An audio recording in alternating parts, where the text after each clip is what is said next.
Yeah, hello students and welcome back again to our video tutorial. And this is the third lecture of cockroach. In our previous lecture, we have discussed about the general features of cockroach along with the anatomy and morphology of head. So body of cockroach is divided into three parts. First part of body is head. Head consists of compound and simple eyes as well as that thread-like structure, antenna, which are made up of jointed segments. So I have told you about the front view of head and side view of head as well as the mouth part. What type of mouth part are present in cockroach? The answer would be biting and chewing time, in which that mandible is the major structure which is going to masticate food and which is going to crush food into smaller particle. ठीक है बेटा, ये हमने previous lectures में पढ़ा. आज हम नीचे के जो दो सेगमेंट है, that is thorax and abdomen, वो शुरू करेंगे. तो let us start with the thorax of cockroach. See, number of segments हमने पहले ही पढ़ लिए हैं और जो total number of segment in thorax होते हैं वो 3 होते हैं. Thorax consist of 3 segment in male as well as female. जो फर्स्ट सेगमेंट ऑफ थोरैक्स होता है उसको बोलते हैं प्रोथोरैक्स और सेकंड सेगमेंट इज मेसोथोरैक्स और जो थर्ड सेगमेंट होगा उसके लिए वर्ड यूज करते हैं बेटा मेटाथोरैक्स. तो 3 अलग अलग सेगमेंट होते हैं थोरैक्स में, प्रोथोरैक्स, मीजोथोरैक्स एंड मेटाथोरैक्स. अब जो प्रोथोरैक्स है उसका एक छोटा सा एक्सटेंशन, प्रोथोरैक्स का एक छोटा सा एक्सटेंशन जाके अटैच हो जाता है with the head. Let's say this is prothorax here and that is a small extension of prothorax and that small extension of prothorax is attached with so-called head. This small extension of prothorax, this is complete prothorax. The small extension of prothorax which is connected with head is referred as to neck. So जो neck होता है वो prothorax का एक small extension होता है. neck जो है वो freely movable होता है. It is freely movable and it make cockroach to rotate its head at an angle of 360 degree. तो जो कॉकरोच का हेड होता है वो फ्रीली मूवेबल होता है हर एक डायरेक्शन में, 360 डिग्री रोटेशन होता है. और कॉकरोच का हेड क्यों फ्रीली मूवेबल होता है? Due to the presence of a short extension of prothorax, जिसके लिए वर्ड यूज करते हैं नेक. ठीक है. फिर हमने पढ़ा था कि अबाउट के जितने भी स्क्लेराइट होते हैं उनको हम अलग अलग नाम देते हैं. तो जो थोरैक्स के सेगमेंट होगा, हर एक थोरैक्स का सेगमेंट 4 स्क्लेराइट से कवर होगा. डोर्सल साइड पे कौन सा स्क्लेराइट होगा? Answer would be tergum. Ventral side पे कौन सा स्क्लेराइट होगा? Answer would be sternum. और लेटरल साइड पे 2 स्क्लेराइट होगी जिनको बोलेंगे आप pleuron. So each thoracic segment, each segment of thorax, either it is prothorax, it is mesothorax, it is metathorax, it is covered by all the 4 sides by sclerite. The one which is present on the dorsal side is tergum, the one which is present on the ventral side is sternum, and the one which are present on the lateral side are referred as to pleuron. ये भी मैं पहले बता चुका हूँ. Here I will love to mention कि जो prothorax का टर्गम होता है, माने थोरैक्स का जो फर्स्ट डोर्सल स्क्लेराइट होता है वो लार्जेस्ट होता है. अगर तीनों टर्गम की बात करें, भाई थोरैक्स के ऊपर कितने टर्गम होंगे? एक टर्गम प्रोथोरैक्स के ऊपर, एक मीजोथोरैक्स के ऊपर, एक मेटाथोरैक्स के ऊपर. इन तीनों में साइज में सबसे बड़ा होता है प्रोथोरैक्स. साइज में सबसे बड़ा होता है टर्गम ऑफ प्रोथोरैक्स. तो tergum of prothorax is largest और उसको बोलते हैं pronotum. So pronotum is the name for tergum of prothorax. Pronotum इसलिए पढ़ना जरूरी है क्योंकि प्रोनोटम कवर करता है नेक को. It covers the neck from dorsal side और ventral side from the dorsal side. तो जब आप डोर्सल व्यू ऑफ कॉकरोच देखते हैं तो आपको नेक वगैरह नजर नहीं आता है. क्यों नजर नहीं आता है? क्योंकि प्रोनोटम ने उसको कवर किया हुआ है. तो जो सेकेंड पार्ट ऑफ बॉडी पढ़ रहे हैं that is the thorax of cockroach. Thorax of cockroach के 3 सेगमेंट होंगे. जो फर्स्ट सेगमेंट है उसे प्रोथोरैक्स कहेंगे, second segment mesothorax and third segment metathorax. Likewise हर एक सेगमेंट 4 स्क्लेराइड से कवर होगा। जो डोर्सल साइड पर है वो टर्गम, जो वेंट्रल साइड पर है वो स्टर्नम, और जो लेटरल साइड पर है वो प्लूरॉन। जो प्रोथोरैक्स होता है उसके ऊपर एक एक्सटेंशन होता है जो फ्रीली मूवेबल है, उसके लिए वर्ड यूज करते हैं नेक, और नेक अटैच करता है हेड के साथ। जो टर्गम है प्रोथोरैक्स का वो लार्जेस्ट होता है साइज में, और उसको बोलते हैं प्रोनोटम। और वो क्यों एक्सपेंडेड है, क्यों लार्ज है, क्योंकि उसको नेक को भी कवर करना होता है। तो डोर्सली प्रोनोटम कवर द होल नेक। अब थोरैक्स के अंदर, आई मीन टू से थोरैक्स के अंदर क्या चीज होती है? थोरैक्स के अंदर होते हैं बेटा अपेंडेजेस। कौन से अपेंडेजेस? लोकोमोटरी अपेंडेजेस, ऐसी स्ट्रक्चर जो लोकोमोशन में हेल्प करे। The thoracic region of the cockroach consist of locomotory appendages. तो अगर मैं एक छोटा सा थोरैक्स यहाँ पे बना के दिखाऊं, अगर मैं इन तीनों को इस डाटा को हटा के लेट्स से मैं एक थोरैक्स वाला पार्ट बना के दिखा रहा हूँ। ये आपका फर्स्ट सेगमेंट ऑफ थोरैक्स हो गया, ये second segment of thorax, and ये थर्ड सेगमेंट ऑफ थोरैक्स। अगर डोर्सल साइड है तो आपका इधर टर्गम होंगे, और आपस में जो एडजेसेंट टर्गम है, जो एडजेसेंट स्क्लेराइड है, वो आपकी एक मेम्ब्रेन से अटैच होते हैं जिसको बोला था आपने आर्थोडियल मेम्ब्रेन। ठीक है, अब इन तीनों टर्गम से अराइज होते हैं 3 पेयर ऑफ लेग्स। कौन कौन से अपेंडेजेस होंगे? 3 pair of legs and 2 pair of wings. So mainly locomotion के लिए कॉकरोच के पास a total of 3 pair of legs रहते हैं और 2 पेयर ऑफ विंग्स रहते हैं। सो अगर मैं पहले लेग्स के बारे में बताऊं, लेग्स कहां से अराइज होंगे? देखो आप याद रखेंगे, जो लेग्स होते हैं वो अराइज करते हैं from the ventrolateral side. Legs arise from sterna and pleura. ये कुछ ऐसा है, for example just imagine my body, this is my ventral side and this is my lateral side.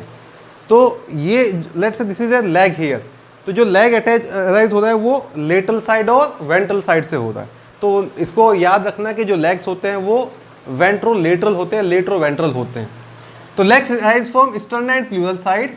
जो लेग्स अराइज होंगे from prothorax, let's say there is one pair of legs which has been arising from here like this.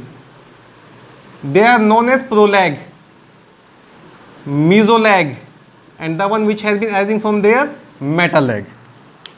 तो leg का कुछ part होगा जो sterna और pleura के पास attach है, और बाकी जो ये होगा प्रॉक्सिमल पार्ट, और बाकी जो पार्ट होगा that would be the distal part. तो 3 लेग होते हैं, 3 pair of leg. First pair of leg is prothoracic leg और proleg, second pair of leg is mesothoracic leg or mesoleg, and third pair of leg is metathoracic leg or metaleg. अब जितने भी leg होते हैं, cockroach Hexapoda है तो 6 legs होंगे। जो 6 के 6 लेग्स हैं वो अपनी लेंथ, अपनी स्ट्रक्चर में सेम होते हैं। तो आपको एक लेग का स्ट्रक्चर मैं पढ़ा देता हूं, उसके बाद आप 6 के 6 लेग्स का स्ट्रक्चर समझ जाएंगे। तो लेग्स कहां से अराइज होते हैं? दे arise ventrolaterally. They arise ventrolaterally from each thoracic segment. From each thoracic segment. तो प्रोलेग, मीजोलेग और मेटालेग नाम दे देंगे। अगर स्ट्रक्चर ऑफ कॉकरोच लेग की बात करें, structure of leg in cockroach, तो जनरली तो 5 मेजर सेगमेंट होते हैं और उसके बाद डिवीजन भी रहता है। तो it is jointed appendages. Leg are made up of jointed appendage. जो फर्स्ट अपेंडेज ऑफ लेग होता है दैट इज द ब्रॉडेस्ट, और ये अटैच होता है to the thorax at ventrolateral side. इसका नाम होता है coxa. So coxa is the broad segment which attaches to the body wall of cockroach. Next to coxa is a small segment which we call trochanter. Next to coxa is a small segment which we call trochanter. अब trochanter देखो, एक तरफ तो coxa के साथ attach होगा, जो trochanter है वो एक तरफ आपके coxa के साथ अटैच होता है और दूसरी तरफ आपके थर्ड सेगमेंट के साथ अटैच होता है। इस साइड पर ये फ्रीली मूवेबल है। जब हम coxa की तरफ इसका अटैचमेंट की बात करते हैं तो डेट इज फ्रीली मूवेबल, और जो इस साइड पे अटैचमेंट होगा वो फ्यूज्ड होता है, वो इमूवेबल होता है। The attachment toward this side is fused और immovable and attachment towards coxa is movable. तो first segment is coxa, second segment is trochanter. Trochanter के बाद जो थर्ड सेगमेंट आता है, one of the stoutest segment, stoutest का मतलब होता है डिपेंडेबल और हार्डेस्ट। जो हार्डेस्ट सेगमेंट आएगा वो होगा फीमर। तो पहला segment coxa, the broadest which attaches to the body wall with side ventrolaterally. Second segment trochanter, trochanter toward the side of coxa is fused and trochanter towards the side of femur is trochanter towards the side of coxa is freely movable and trochanter towards the side of femur is fused. Femur is third segment which is the hardest segment. Then come the longest segment of leg and longest segment of leg is tibia. The fourth one is longest segment of leg and that is what we call tibia. And the fifth segment is tarsus. The fifth segment is tarsus and this tarsus is further divided into small segment. Tarsus is further divided into 1, 2, 3, 4, 5 segment. Tarsus further divided into 5 segment. Tibia, the longest part of the leg. Femur, the strongest part of the leg. Trochanter, freely movable. Coxa broadest which attaches to the body wall. अब tarsus का जो last segment होता है बेटा उसको बोलते हैं pretarsus. The last segment of tarsus is known as pretarsus. और इस टार्सस के ऊपर होते हैं क्लॉज, हर एक टार्सस के ऊपर 2 क्लॉज होते हैं। This tarsus consist of clause here. तो पहले मैं टार्सस को थोड़ा सा और डिटेल में बता देता हूँ। टार्सस के जो सेगमेंट होंगे उनको बोलेंगे tarsomere. Tarsus further is made up of 5 tarsomere. The last tarsomere which bear claws is referred as to pretarsus. So let's say this is first tarsus here, second, third, fourth and this is the fifth one. Fifth one को मैं इसलिए बड़ा करके बना रहा हूँ क्योंकि मैं कुछ स्ट्रक्चर यहाँ पे दिखाऊंगा, अदरवाइज फिफ्थ वन का भी सेम साइज होता है। फिफ्थ वन में अराइज होते हैं 1 पेयर ऑफ क्लॉज, क्लॉज को बोलते हैं पंजे, और इन पेयर ऑफ क्लॉज के बीच में एक एडहेसिव पैड होता है। इन पेयर ऑफ क्लॉज के बीच में there is a adhesive pad like structure which is present like this. ये जो एडहेसिव पैड लाइक स्ट्रक्चर होती है इसको बोलते हैं प्रोविलस, प्रोविलस और एरोलियम। प्रोविलस और arolium is a adhesive, adhesive मतलब स्टिकी पैड लाइक स्ट्रक्चर। ठीक है, यहां पर आप ये भी याद रख लेंगे जो एरोलियम होता है वो किसके क्लॉज के बीच में होता है, पेरिप्लेटा अमेरिकाना। जब आप ब्लेटा ओरिएंटालिस पढ़ते हैं तो ब्लेटा ओरिएंटालिस में एरोलियम वगैरह नहीं होता। देन एक और चीज मैं यहां पर मेंशन करूंगा, जो टार्सोमियर होते हैं उनके बीच में the tarsomere also consist of certain adhesive structure, adhesive pad like structure, और इनको बोलते हैं प्लैंटुले, इनको बोलते हैं प्लैंटुले। तो जो प्लैंटुले हैं वो आपके पैड लाइक स्ट्रक्चर बिटवीन टार्सोमियर, और जो प्रोविलस है वो पैड लाइक स्ट्रक्चर है बिटवीन एरोलियम। अब ये तो हमने एक मैग्नीफाइड डायग्राम बना दिया। हमारा जो कॉकरोच है उसका साइज कितना बताया था, the cockroach size was about 34 to 53 mm। तो जो लेग्स होते हैं वो बहुत ही छोटे होते हैं। The leg of cockroach is not that much large, that are smaller. तो अगर आप किसी कॉकरोच को देखोगे तो टार्सस आपको सिर्फ इतना नजर आएगा, the tarsus would be like this only. अगर टार्सस का साइज की बात करेंगे it would be something like this. अब ये जो एरोलियम होता है ये भी हेल्प करता है to stick with the surface, और जो ये प्लैंटुले होते हैं ये भी हेल्प करते हैं to stick with the surface. तो यहाँ पर ये मैं मेंशन कर देता हूँ, arolium which is pulvillus and plantulae, plantulae help in attachment with surface. तो प्लैंटुले तो 2 काम करता है। देखो गाड़ी के अंदर शॉकर होते हैं वैसे इसके लेग के अंदर प्लैंटुले है, तो जब भी इसका मैकेनिकल जो भी स्ट्रेस आ रहा होगा बॉडी पर उसको बियर करने का काम करता है। साथ में वो स्टिकी नेचर भी होते हैं, they also help in attachment. तो आप इसको ऐसे कंसिडर मत करना कि सर ये लेग है, क्लॉज तो समझ में आई अटैच कर रहा है, ये वाला पार्ट कैसे अटैच कर रहा है, वो बहुत छोटी सी चीज़ है, वो बहुत छोटी सी चीज़ है। तो प्लैंटुले भी सरफेस के ऊपर ही नज़र आते हैं। प्लैंटुले भी सरफेस के साथ ही अटैच नजर आते हैं। तो plantulae would be something like this, let's say this is plantulae here and they are also helping in attachment. तो कॉकरोच के लेग के बारे में एक क्विक रिवीजन। कॉकरोच के पास कितने लेग होते हैं? सब कॉकरोच आपने हेक्सापोडा पढ़ा है, तो कॉकरोच के पास 6 लेग होंगे। 6 के 6 लेग थोरेसिक सेगमेंट में होते हैं। हर एक थोरेक्स के सेगमेंट से एक पेयर ऑफ लेग अराइज होता है। जो अराइज होता है प्रोथोरेक्स से उसको प्रोलेग कहते हैं, जो मीजोथोरेक्स से अराइज होगा उसे मीजोलेग कहेंगे, और जो मेटाथोरेक्स से अराइज होगा उसको मेटालेग कहेंगे। लेग जो होते हैं वो अराइज होते हैं from the sterno pleural side और वेंट्रोलेटरल साइड। लेग का वो पार्ट जो अटैच होता है टू द बॉडी वॉल उसको बोलते हैं कॉक्सा, वो ब्रॉड सेगमेंट होता है। कॉक्सा के बाद आता है ट्रोशेंटर। ट्रोशेंटर कॉक्सा के साइड पर फ्रीली मूवेबल होता है, जबकि फीमर के साइड पर वो फ्यूज रहता है। फिर जो strongest part of the leg आता है वो आता है फीमर। फीमर के ऊपर आपको छोटे से ब्रिस्टल्स नजर आएंगे और ब्रिस्टल्स के ऊपर सेंसरी रिसेप्टर होते हैं। तो लेग ऑफ कॉकरोच आल्सो है vibratory receptor, they can sense vibration. तो femur have this sensory receptor as well as tibia also have this sensory receptor. तो sensory receptor which we call bristle, they are present on femur and tibia. Femur के साथ attach होता है tibia जो longest segment है।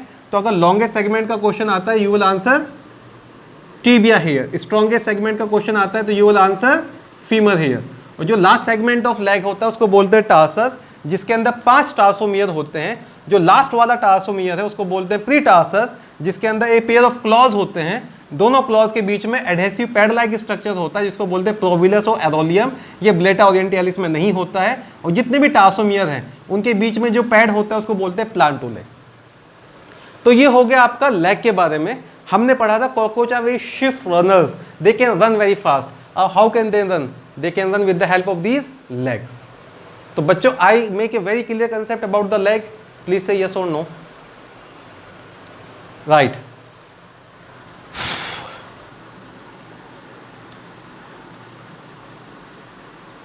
तो बच्चों आप ना इसको अगर मोमेंट वगैरह का एक लिस्ट बनाना हो तो आप इसको ना ऐसे याद रख लेना कि भाई जो स्मूथ सरफेस होते हैं, जो भी स्मूथ सरफेसेस हैं वहाँ पर आपका हेल्प करता है, वहाँ पर मूवमेंट में हेल्प करता है एरोलियम।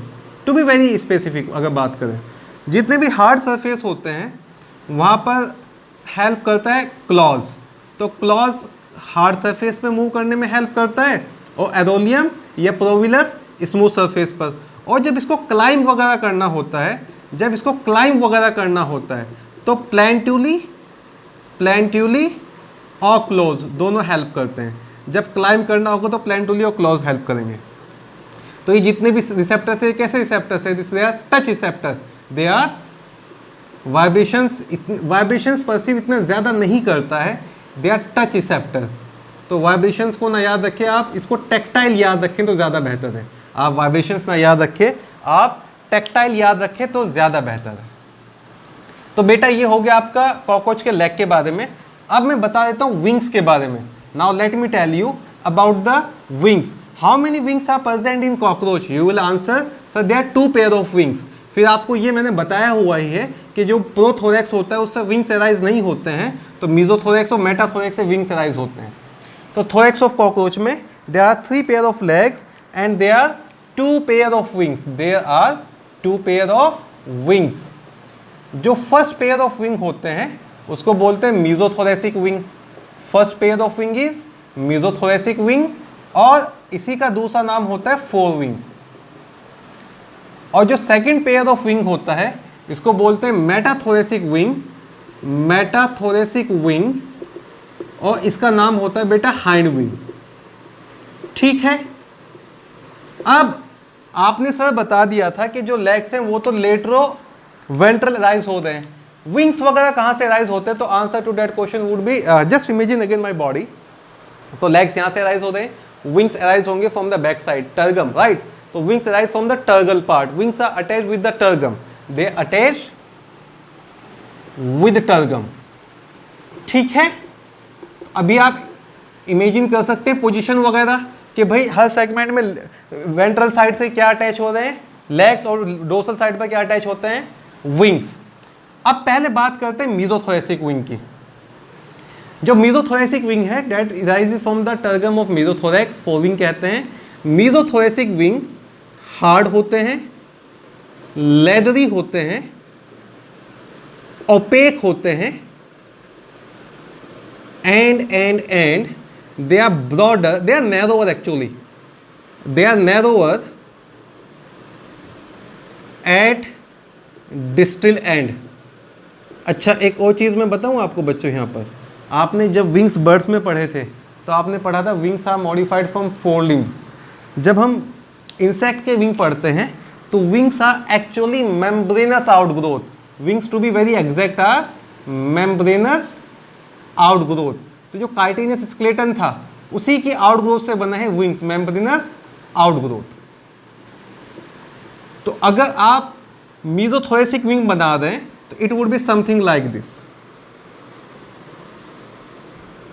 मीजोथोरेसिक विंग ज़्यादा बड़े होते हैं मेटाथोरेसिक विंग से। They are hard, leathery, opaque, narrower at distal end, they are larger in size, and the most important, they are not used in flight. ये फ्लाइट वगैरह में यूज़ नहीं होते हैं। ऐसा विंग जो फ्लाइट में यूज़ नहीं होता है उसी को बोलते हैं टैगमीना और Elytra. That wing which is not used in flight is referred as to टैगमीना और इलाइट्रा। तो विंग क्या होते हैं? विंग मेम्ब्रेनस आउटग्रोथ है। अब इन विंग्स के अंदर they are small network, small branches of tubes which are present like this. Inside the wing there are small branches of tubes which are present somewhere like this. Right? अब ये जो branches of tubes होती हैं इन्हीं को बोलते हैं veins और इन्हीं का नाम होता है nervules. तो what are nervules or veins? These are the branches. Again I repeat, what are the nervules or veins in the wing? These are the branches of tubes which are present inside the wing of a cockroach. अब इन when और tube के अंदर थोड़ा बहुत blood भी आपको नज़र मिलेगा। जब हम ब्लड की बात करेंगे तो ब्लड के लिए वर्ड यूज़ करते हैं हीमोलिम्फ। ब्लड जो कॉकरोच का होगा उसको हीमोलिम्फ कहेंगे। तो सर्कुलेटरी सिस्टम का फ्लूइड भी इन विंग्स में आता रहता है। साथ ही साथ ये जो विंग्स होते हैं ये एयर ट्यूब के साथ भी अटैच होते हैं। These tubes are also attach with air tubes. Air tube के लिए वर्ड यूज़ करते हैं ट्रैकिया। तो विंग्स के अंदर एयर भी आती रहती है, विंग्स के अंदर बॉडी फ्लूइड भी आता रहता है। ठीक है, विंग्स के अंदर नर्व्स की भी कनेक्टिविटी होती है, इसलिए नर्व्यूल कहते हैं, क्योंकि इसके अंदर ब्लड लाइक स्ट्रक्चर आ रहा है, ब्लड लाइक फ्लूइड आ रहा है, और ब्लड ही कहेंगे उसको, हीमोलिम्फ, इसलिए वेन वर्ड यूज़ किया। और इसके अंदर नर्व्स की कनेक्टिविटी भी है, इसलिए नर्व्यूल वर्ड यूज़ किया। तो wings in case of insect are membranous outgrowth which are having some branches of tube inside them. Those branches of tube are known as nervule or vein, which are connected with the circulatory system that allow the flow of hemolymph, as well as they have the supply of respiratory system or air tubes. Even they also have the supply of nerves. दोनों के दोनों wing कुछ ऐसे ही होंगे। तो समझ में आया what is the difference between the wing of a vertebrate, I mean to say birds, and wing of a cockroach. तो wing of a vertebrate are modified forelimb and wing of a cockroach are modified membranous outgrowth. तो जो mesothoracic wing होते हैं वो attachment की अगर मैं बात करूं, they are attach on the anterolateral margin of mesothorax. Anterolateral margin of mesothorax, they arises from the dorsal side. They are hard, they are leathery, they are opaque, they are narrower at distal end, larger in size, not used in flight. They are referred as to tegmina and elytra. जब metathoracic wing की बात करेंगे तो metathoracic wing जो होता है वो delicate होता है, सॉफ्ट होता है और ट्रांसपेरेंट होता है।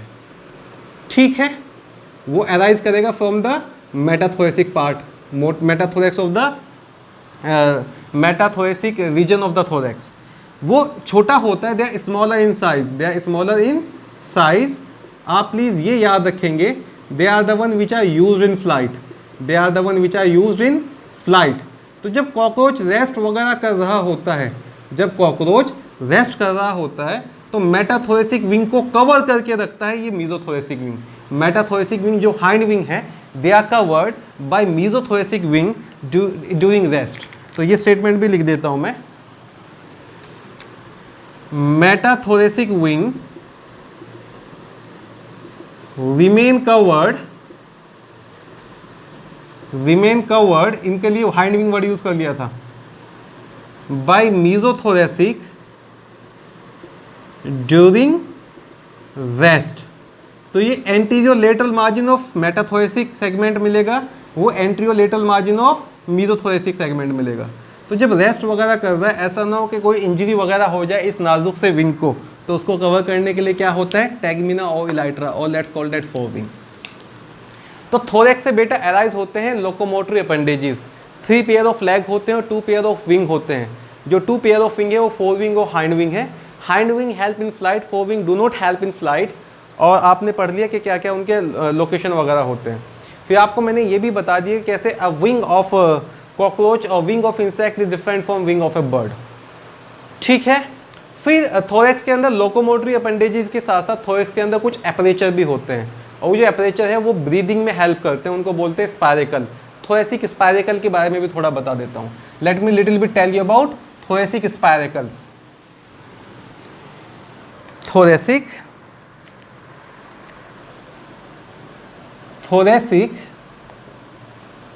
स्पायरेकल्स, अगर देखो स्पायरेकल वो ओपनिंग होती है जहां से कॉकरोच एयर एंटर कर लेता है बॉडी में।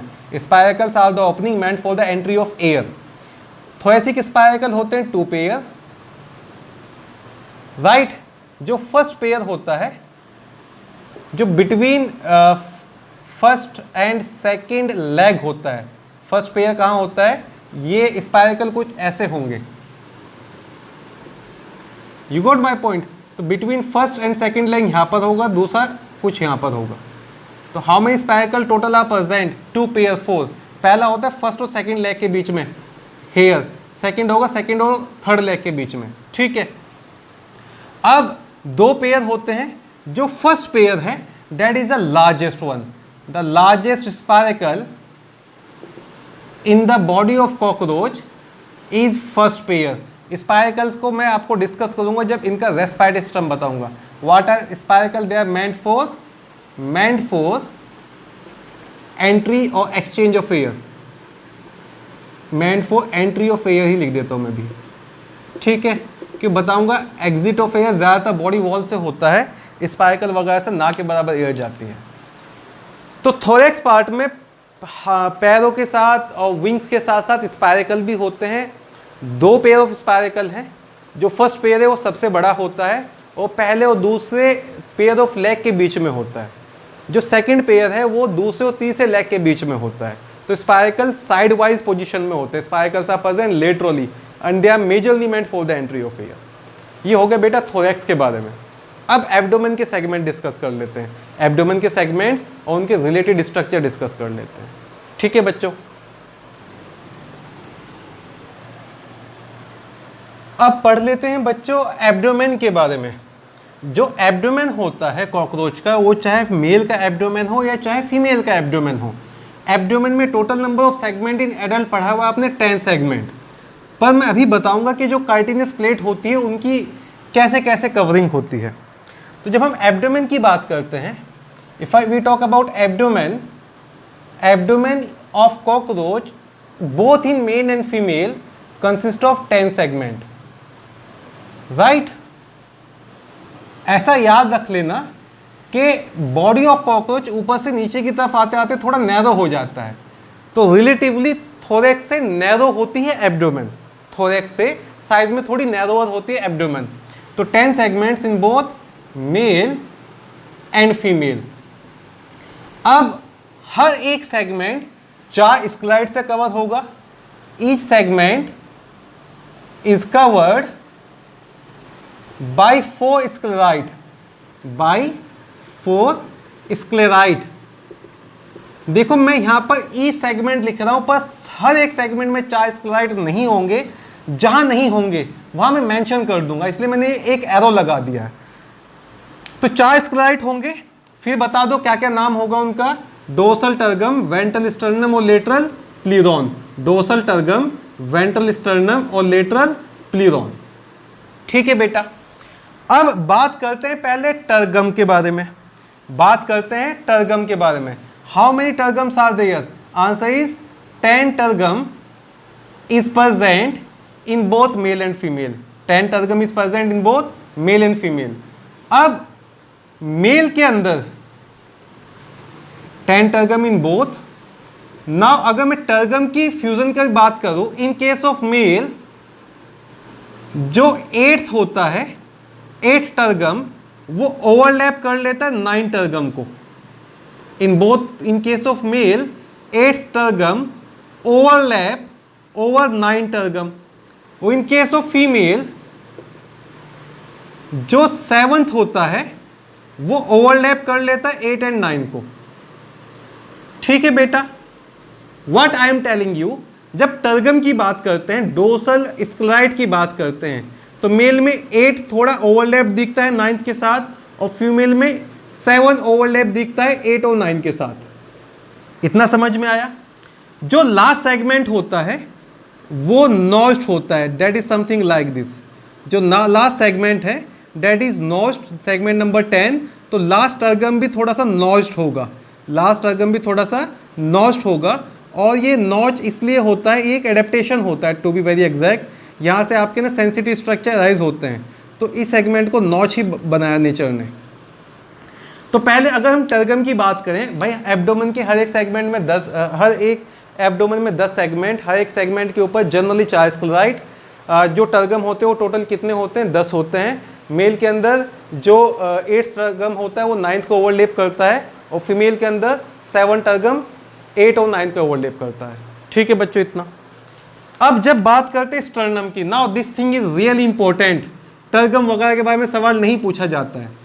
टोटल 9 ही स्टर्नाइट होते हैं, total 9 sternum. I mean to say जो 10th सेगमेंट है उसके वेंट्रल साइड पर कोई भी काइटिन की कवरिंग नहीं होती है, do not have sclerite on ventral side. तो डोर्सल साइड पर तो काइटिन की कवरिंग दिखेगी, तो डोर्सल तो 10th टर्गम होगा, पर वेंट्रल साइड पर 10th सेगमेंट में काइटिन की कवरिंग नहीं होती है, तो 10th स्टर्नम नहीं होता है बॉडी में। कॉकरोच की बॉडी में टोटल एब्डोमेन के अंदर टोटल 9 ही स्टर्नम होते हैं, और टर्गम की बात करें तो 10 टर्गम होते हैं। इतना समझ में आया। अब जो स्टर्नम का फ्यूजन है वो बहुत इंपॉर्टेंट है, वो याद रखता। जब स्टर्नम का फ्यूजन होता है तो मैं डायरेक्टली पॉइंट पे आके बताता हूं। इन case of females sexual dimorphism के कैरेक्टर भी आपको एब्डोमेन से ही मिलते हैं। In case of female 7 स्टर्नाइट get fused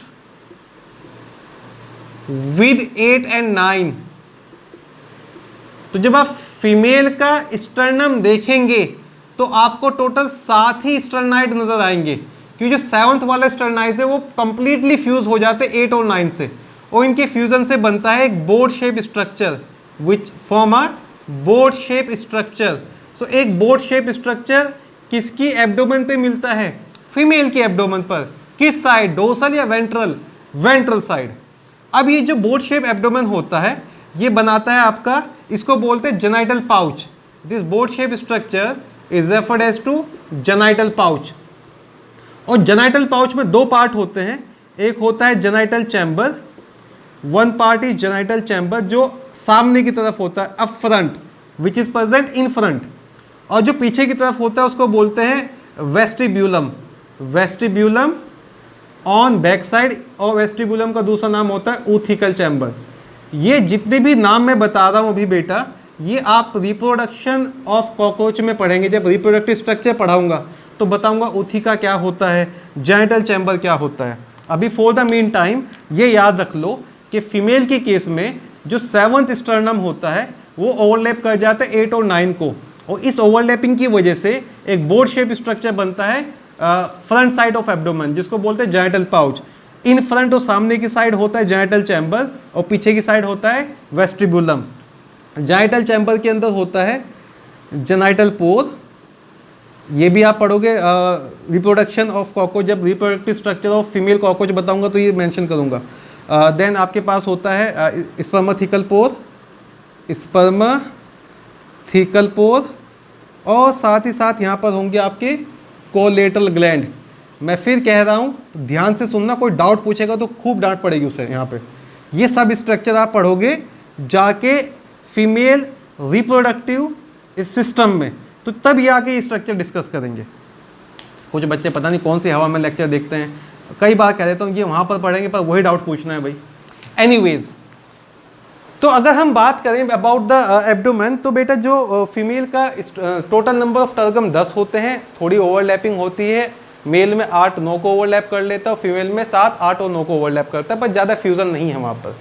मगर जब हम स्टर्नम की बात करते हैं, टोटल नंबर ऑफ स्टर्नम कितने होते हैं? Answer is 9।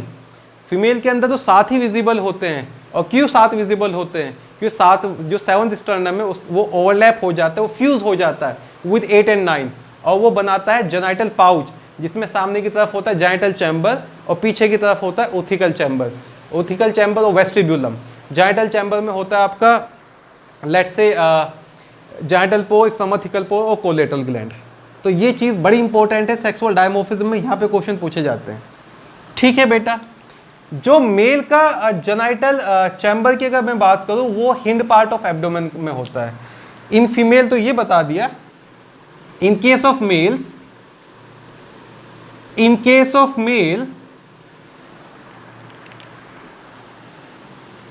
in males genital structure are present at hind portion मतलब लास्ट वाले जो पोर्शन है ऑफ एब्डोमेन।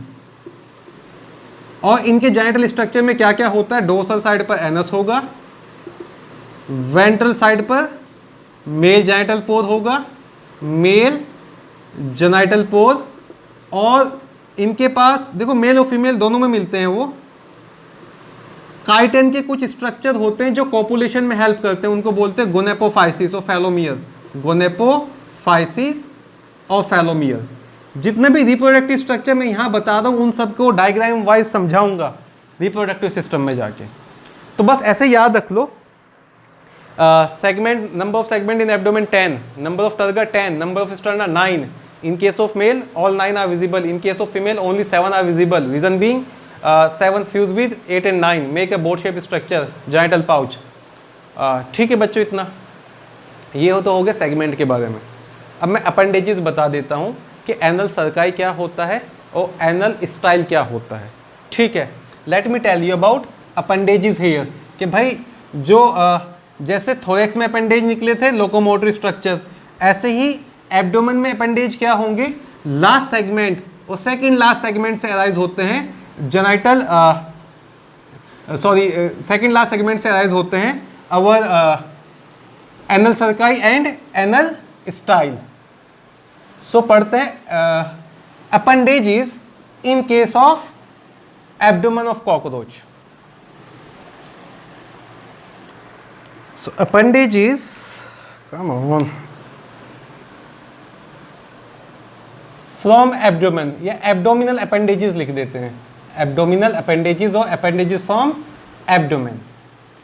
जो सबसे पहले अपेंडेज बता रहा हूँ मैं वो है एनल सर्काई। एनल सर्काई के लिए दूसरा वर्ड यूज करते हैं, कॉर्डल सर्काई भी कह देते हैं, they are also known as caudal cerci, क्योंकि जो कॉर्डा वर्ड है वो टेल के लिए है। ठीक है, अब let's say this is the last segment, और लास्ट सेगमेंट को क्या बोलते हैं बेटा? Last segment is nosed shape, right. जो लास्ट सेगमेंट का टर्गल साइड होता है, जो डोर्सल साइड होता है, एनल सर्काई arises from 10th टर्गा और 10th टर्गम। पहली चीज तो ये याद रखेंगे, जो 10th टर्गम है वहां से अराइज होते हैं सेगमेंटेड स्ट्रक्चर, जॉइंटेड स्ट्रक्चर, और टोटल नंबर ऑफ सेगमेंट अगर बात करें दे आर अबाउट 15 हियर। तो arises from 10 tergum, they are jointed, look like filaments, total number of joint is 15. Structure present in both male and female, present in both male and female। उनके पास होते हैं touch receptor, और जो मुझे याद आया था लेग्स में वाइब्रेशन वाला, साउंड एंड वाइब्रेशन वाले receptor, sound and vibration, they are sensitive to touch as well as sound and vibration. तो एनल सर्काई क्या होते हैं? एनल सर्काई पहली चीज वो अराइज होते हैं 10th टर्गम से। एनल सर्काई अराइज होते हैं 10th टर्गम से। एनल सर्काई जॉइंटेड स्ट्रक्चर हैं। टोटल नंबर ऑफ जॉइंट कितने होते हैं? 15, वो भी फिलामेंटस होते हैं लाइक एंटीना, राइट। और उन जॉइंटेड स्ट्रक्चर के पास प्रेजेंट होते हैं सेंसिटिव रिसेप्टर, दोनों मेल एंड दोनों जेंडर और दोनों सेक्सेस में प्रेजेंट है, and they are sensitive to touch as well as they are sensitive to sound and vibration. ये तो हो गया एनल सर्काई के बारे में जो दोनों के पास है। अगर मैं एनल स्टाइल के बारे में आपको बताऊं, who is stylish? Only males are stylish, और इसको को बोलते हैं कॉर्डल स्टाइल। कॉर्डा जो वर्ड है वो टेल के लिए यूज होता है, ठीक है। अब जो एनल स्टाइल या कॉर्डल स्टाइल होते हैं वो अराइज होते हैं 9th स्टर्ना से। They are only present in male. Second, they arises from 9th sterna. और थर्ड जो याद रखना है, they are unjointed filamentous structure, they are unjointed filamentous structure. तो ये लेट से 10th सेगमेंट है, इसके ऊपर ये 9th सेगमेंट है। तो 9th सेगमेंट में कहीं अराइज होंगे from 9th segment from the front side, क्यों 10 टर्गा तो नहीं होगा। From 9th sterna they would be arising that filamentous structure which is the anal style. जबकि जो आपके एनल सर्काई है वो अराइज होते टर्गम साइड से, डोर्सल साइड से, and they are jointed like this. आ रही बात समझ? एक्चुअली वो थोड़े बाहर की तरफ होते हैं ऐसे करके, और ये जो ये स्ट्रक्चर है ये स्टर्नम से है, तो ये थोड़ा अंदर की तरफ होंगे ऐसे करके, राइट। तो एनल स्टाइल और कॉर्डल स्टाइल किसके पास होते हैं? सिर्फ और सिर्फ मेल कॉकरोच के पास। सेक्सुअल डायमोर्फिज्म का एक करेक्टर है। कहाँ से अराइज होते हैं? 9th स्टर्ना से, क्योंकि 10th स्टर्ना होता ही नहीं है। तो स्टाइल जो है वो वेंट्रल स्ट्रक्चर है, और जो आपके सर्काई है वो डोर्सल स्ट्रक्चर है। They are unjointed and these are jointed appendage, and they are sensitive to touch. They are having receptor which are touch sensitive. Anal style are tactile in nature. तो कौन कौन से दो बता दिए appendage? Anal cerci and anal style. और appendage में आपके आ जाएगा थर्ड जो अपेंडेज आप याद रखेंगे वो होगा गोनेपोफाइसिस। गोनेपोफाइसिस जो रिप्रोडक्शन में पढ़ेंगे, और इन्हीं को बोलेंगे फेलोमियर। ये होते क्या हैं? ये कुछ काइटिन के स्ट्रक्चर हैं जो जेनिटल पोल को कवर करके रखते हैं। Chitinous structure which cover genital pore. तो मैं रिप्रोडक्शन में ही आपको बता दूंगा कि मेल के अंदर ये जो गोनेपोफाइसिस है वो कॉपुलेशन में हेल्प करेंगे, 9 सेगमेंट से अराइज होते हैं, और फीमेल के अंदर वो 8 और 9 सेगमेंट दोनों से अराइज होते हैं, और वो मॉडिफाई करके ओविपोजिटर बन जाते हैं। माने जो भी फर्टिलाइज्ड एग है उनको कहाँ पोजीशन करना है उसमें हेल्प करेंगे। That would be discuss later on. तो 3 तरह के अपेंडेजेस एब्डोमेन से। फर्स्ट इज एनल सर्काई जो दोनों के पास है, सेगमेंटेड है, प्लीज याद रखेंगे, और डोर्सल स्ट्रक्चर है। एनल स्टाइल सिर्फ मेल के पास है, अनजॉइंटेड है और वेंट्रल स्ट्रक्चर है। और गोनेपोफाइसिस जो दोनों के पास होता है, नंबर दोनों में अलग अलग होंगे, पढ़ेंगे रिप्रोडक्शन में, वो आपका एक तरह से एक्सटर्नल जेनिटेलिया की तरह काम करता है। These act as external genitalia, जो मेल के केस में कॉपुलेशन में हेल्प करेगा सेक्सुअल इंटरकोर्स में, और फीमेल के केस में ओविपोजिशन में हेल्प करेगा। To be discussed in reproductive system. तो एब्डोमेन में पहले तो आपने पढ़ लिया भाई एब्डोमिनल सेगमेंट के बारे में, फिर आपने पढ़ लिया अपेंडेजेस के बारे में, फिर एब्डोमेन में मैं आपको बता देता हूँ कुछ ग्लैंड्स के बारे में, और बाद में कुछ ओपनिंग बता दूंगा कि भाई एब्डोमेन के अंदर कौन कौन सी ओपनिंग कहाँ होगी। क्या यहाँ पर भी स्पाइरकल होंगे? Answer would B yes. तो थोरेक्स में कितने स्पाइरकल पढ़े हैं हमने? 2 पेयर, 8 पेयर हो गए एब्डोमेन में, तो टोटल नंबर ऑफ स्पाइरकल 20 हो जाएगा, 10 पेयर। स्टिंग ग्लैंड्स, जो स्टिंग ग्लैंड्स है बच्चों, उनका जो पोजीशन होता है, they are present between 5 and 6 terga. जो टर्गम है 5वें और 6ठे टर्गम के बीच में कुछ ग्लैंड होते हैं जिनको बोलते हैं sting gland. They produce a stinky waxy material with foul smell।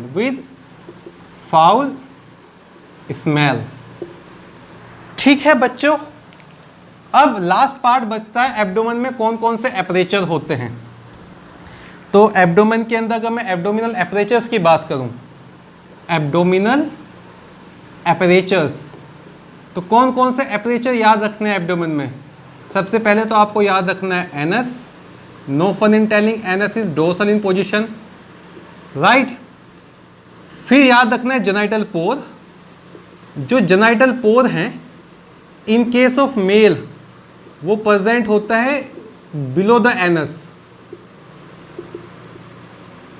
और इन केस ऑफ फीमेल वो प्रेजेंट होता है in genital pouch, right. Then जो जेनाइटल पोर होता है दोनों ही केसेस में they are surrounded by certain protective structure which we call gonapophysis. तो भाई एनस होता है, जेनिटल पोर होता है, और last but not the least होता है स्पायरेकल। स्पायरेकल वो ओपनिंग है which are meant for, majorly meant for the entry of air, elimination of air भी उनसे हो जाता है। एब्डोमिनल स्पायरेकल कितने होते हैं? 8 स्पायरेकल। तो रेस्पिरेटरी ट्रैक्ट में पढ़ाऊंगा कि 10 पेयर ऑफ स्पायरेकल होते हैं, 2 पेयर थोरैक्स में और 8 पेयर एब्डोमेन में। अब इन एब्डोमिनल स्पायरेकल में जो फर्स्ट एब्डोमिनल पेयर होता है, first abdominal pair is dorsal in position, dorsolateral, और बाकी के सारे जो एब्डोमिनल पेयर होते हैं rest are laterally position, rest are laterally position. तो ये कुछ ऐसा है कि लेट से पहले 8 सेगमेंट की मैं बात कर रहा हूँ, जो फर्स्ट एब्डोमिनल सेगमेंट पर होंगे वो कुछ यहाँ पर होंगे, और बाकी के जो भी होंगे वो कुछ यहाँ पर होंगे। Rest of them would be located like this. तो पहले 8 सेगमेंट में ही स्पायरेकल होते हैं which are meant for the exchange of air. तो बच्चों जब हम एब्डोमेन की बात करेंगे, एब्डोमेन में कितने सेगमेंट होते हैं? 10 सेगमेंट होते हैं।